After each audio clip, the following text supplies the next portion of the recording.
This is Explicit Writing Instruction Strategies for the Elementary English Language Learner. My name is Shireen Bromander. I'm the ESL teacher at Morningside STEM Elementary in Sioux City, Iowa. Our school's population is approximately 700 students, and of those students, there are about 100 English language learners. Throughout the school year, I teach and co-teach up to 100 elementary students who are learning English as a second language. While their families speak their first or original language at home, during the school day, these students are expected to read, write, listen, and speak in English. A few terms you'll need to know for this presentation is English as a Second Language, or ESL.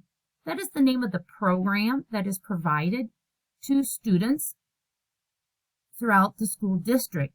The student is the English language learner, or ELL.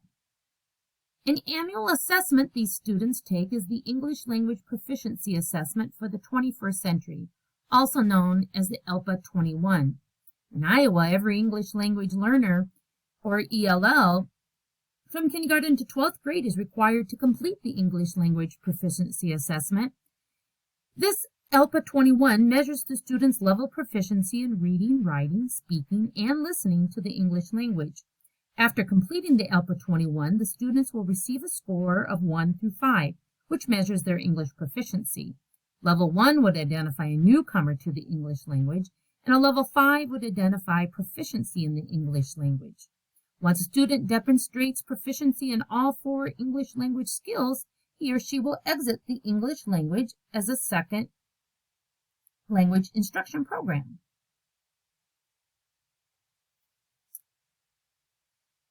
How does a student qualify for ESL services? When the family registers their student for school, they fill out a home language questionnaire. On that questionnaire, they're asked if another language is spoken in the home. If the family says yes, then the student will receive an ELPA 21 screening. If the results come back and the student is not proficient in the English language, that student has the opportunity to receive ESL services. The family has an option at this time to refuse services.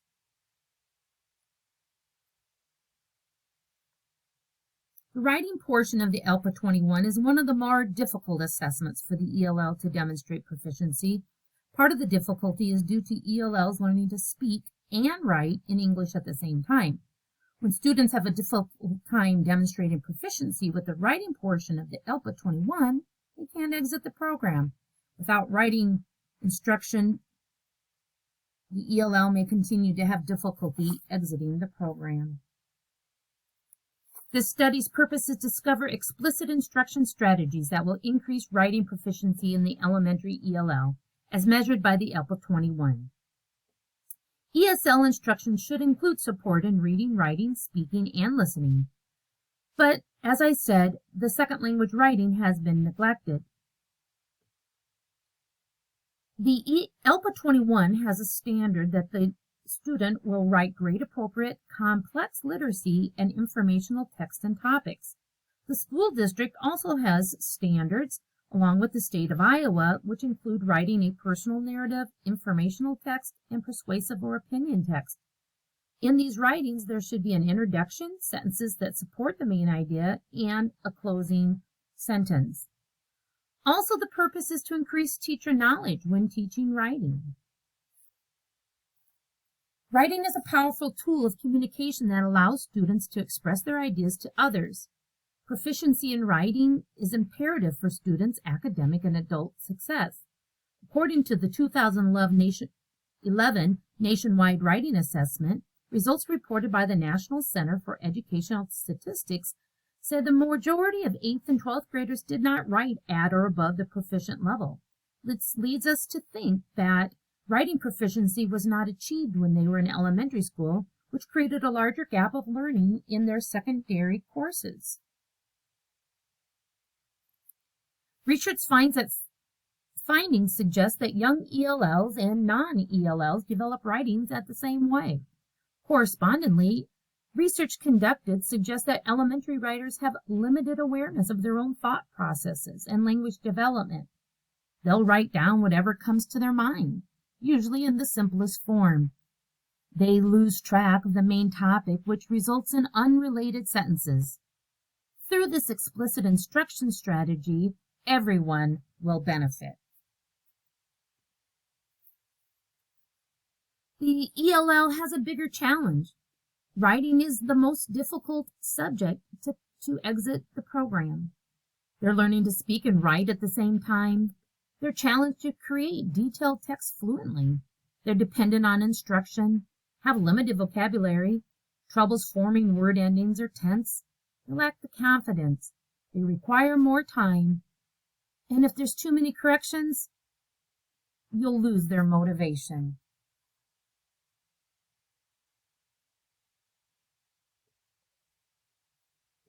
What about the teachers?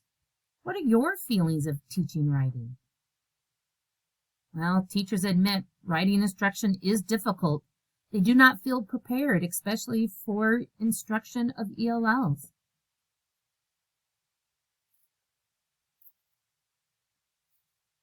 So let's get started. Reading and writing are related. They both rely on reasoning, language, imagination, perception, and planning.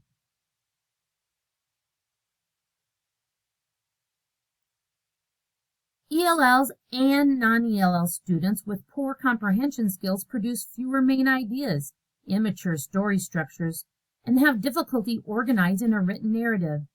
In addition, the ELLs with poor comprehension skills also struggle with vocabulary, word pattern, and grammar skills.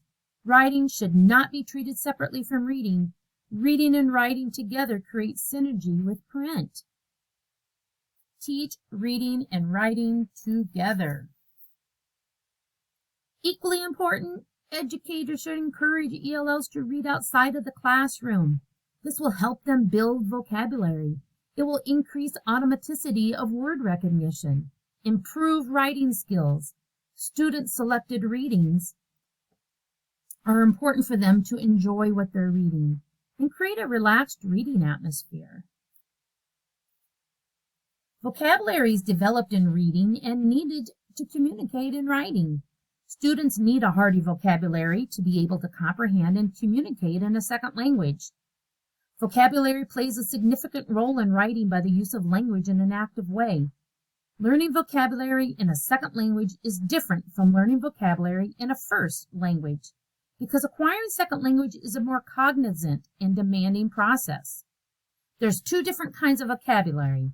Receptive vocabulary, which is the forming and discovering a word through listening and reading, and productive vocabulary, which is expressing through speaking or writing. Transforming receptive to productive is the last stage of vocabulary learning.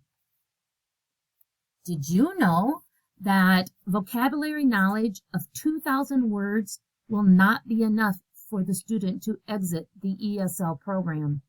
They need to know about 3,000 high-frequency words and over 9,000 low and mid-frequency words. So what can you do? Well, create motivating vocabulary activities. Encourage students to read and write vocabulary, high-frequency words and their vocabulary words. Explicit writing instruction. Here's what we've been looking for. The program I chose to research is the IMSCI teaching model. It was created by Sylvia Reed. I is inquiry, M is modeling, S is for sharing, C collaborative, and I for independent writing. Inquiry is building background knowledge of a genre. Just as readers need to build their background knowledge of the comprehension of text, writers also need to have developed background knowledge to create meaning of their writing. Show the students examples of genre writings from other authors, other students, or from books. And then discuss these features with the student so they become aware. Then comes modeling. Teacher modeling each step of the writing process. Brainstorming, organizing the rough draft, edit, revise, and then you have your final draft. Use a graphic organizer to help provide visual display of the outline of writing. Editing, give the students a checklist so they know what needs to be included. Throughout the entire process, the teacher should be thinking aloud so the students are understanding the complex thinking process throughout writing. The shared text is when the teacher and students write a text together. The student engagement increases, and don't forget to include student dictation. Dictation activities will benefit and empower the ELLs to accurately record information in a second language. Then we have the C, collaborative writing. Work with a partner. Rehearse ideas verbally before writing. Then we have independence. Finally, the student is prepared to work independently. Of course, this will be gradual and with teacher support. The student will become more involved and less worried about their writing. Their confidence will be increased. It will lead them to independence on the ALPA 21. Repeat this whole process anytime a new genre is being introduced. Here's a short video to include one of my students and their reading practice.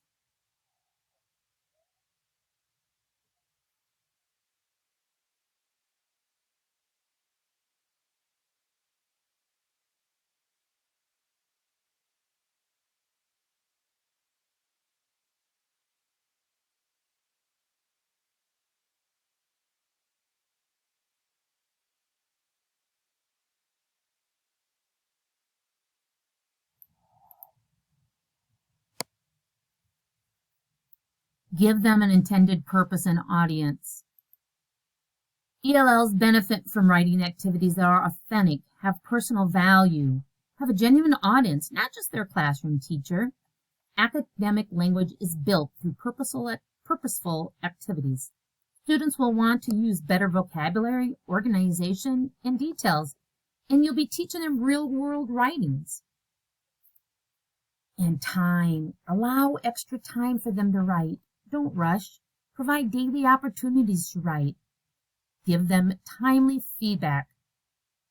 Create a safe place for them to learn and write. Everything works together. Writing effectively in a second language can be one of the most challenging tasks ELLs can master. Basic writing skills include letter and word formation, spelling, punctuation, vocabulary knowledge, and proper sentence structure. Even more so, there is a need for explicit writing instruction in the areas of planning, writing, and revising. Why does this matter? Because every student counts, no matter their culture, their ethnicity, or their learning development.